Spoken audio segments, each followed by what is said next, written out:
Good morning, guys. Welcome back to the channel. We're trying something new today.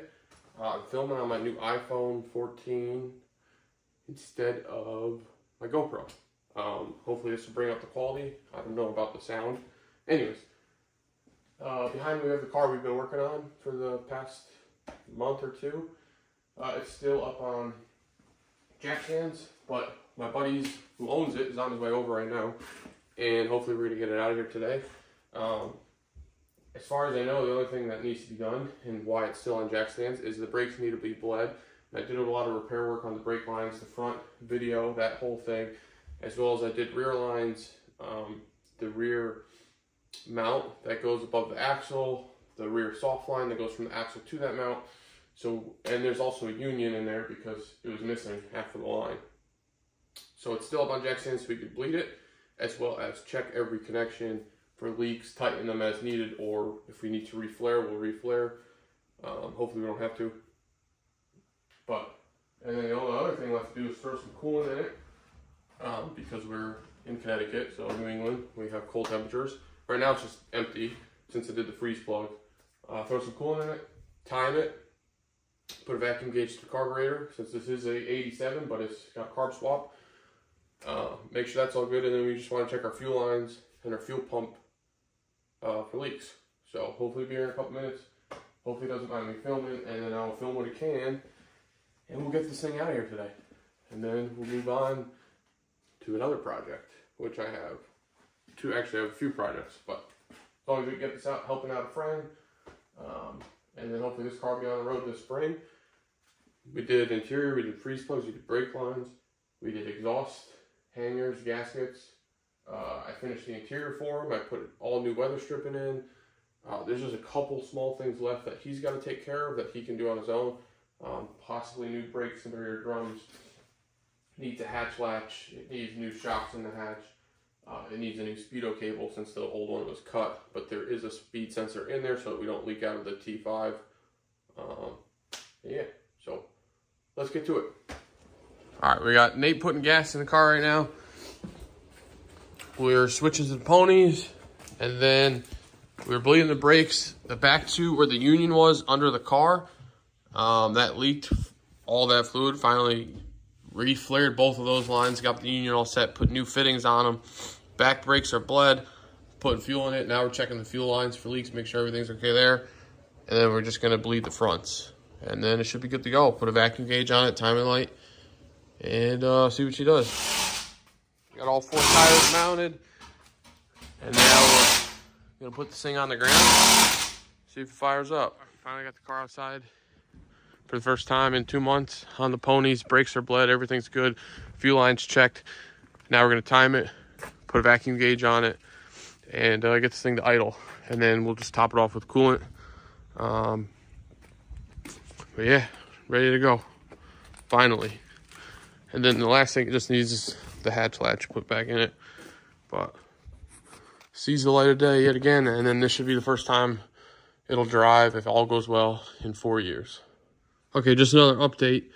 We have no spark at our distributor, and turns out that we wired it accidentally to just a key on powered and not a key on and cranking on power. We looked through the whole harness. I pulled up wiring diagrams, all that. We could not find the coil plug to this, so I wonder if it's on the harness that got pulled out of this car.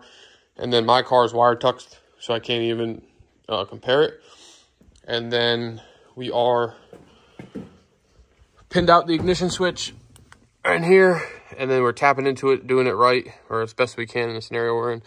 And of course, this ignition switch has zip ties on it, so that has a problem. And now we're trying to find zip ties to put it back together, and hopefully it'll crank off and have spark once all is said and done. See if it works.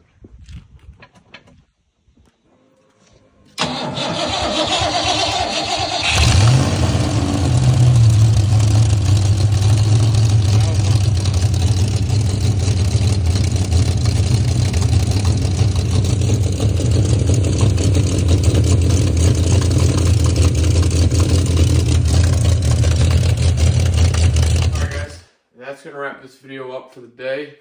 Short and sweet, I think. Unfortunately, the plan was to get the car able to drive on its own, under its own power today. So you get up on the trailer. I do have a winch, but it would rip off the front bumper. Just not worth taking off the front bumper after it's got fresh paint. But we had a couple setbacks. We had our brake union that set us back, and of course it was up above the drive shaft where the brake line was unioned together. So we had to weave through 2 mufflers or tailpipes and the drive shaft, so that set us back quite a while. And then for some reason one of the wheel cylinders in the drum brakes did not have a bleeder screw in it, so we had to make a trip to the parts store to get a bleeder screw. So all the brakes are now bled. As you can see, it's now sitting on the ponies instead of the bigs and littles.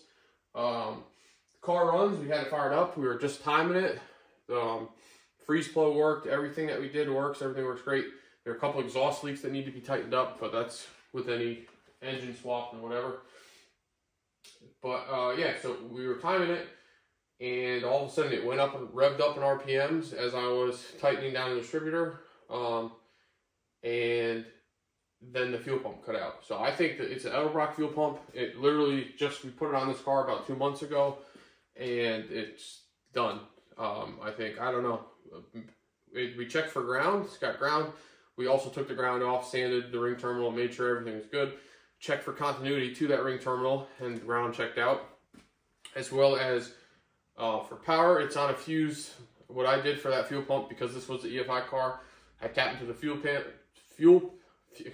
fuse panel, did add a fuse, ran a power line back, and both fuses check out good. I cut the wire where it's spliced into the fuel pump, cut it there, checked for power there. So we have power all the way up until the pump. And for some reason the pump has power ground and is not working. It's an Edelbrock 5 to 7 PSI pump, so I don't know. We exhausted all our efforts trying to figure it out, and I just think it's a bad pump. So we got to get a new pump. The other issue that happened was we were wiring in for our coil for our HEI distributor, and of course we could not find, this car's been so butchered and whatever through previous owners, we couldn't find our coil plug to tap in to get power, so we took apart the steering column, ran into the steering column, got power from there, and pulled up a wiring diagram and whatnot. In doing so, it's been zip tied, so we need to get an ignition switch and replace that. So hopefully just an ignition switch and a new fuel pump, and this car should be doing burnouts. It runs-ish, and it now stops. All the brakes work, all the brakes are bled, which is good. And this should be the first time in 4 years this car will be drivable. So it was nice to hear it finally fire up today, since this car's been apart for 4 years, and that's why I'm helping my buddy get it back together. But I mean, it's 30 degrees out. We've been working outside all day long and inside, back and forth, pushing out. And it's just, I don't know. I don't know what the issue with the fuel pump is. Everything else good to go though, guys. If you haven't subscribed yet, please subscribe, like, comment, let me know what you guys think. After this car's out here, I have my black car, which needs to get work done before spring. And I have my new Edge. I think we're going to bring that in, strip it all down, which I was hoping to get that in here today, but unfortunately that's not going to happen. We're going to get the new Edge all stripped down, start parting that out. And yeah, so thank you guys for watching. I appreciate it.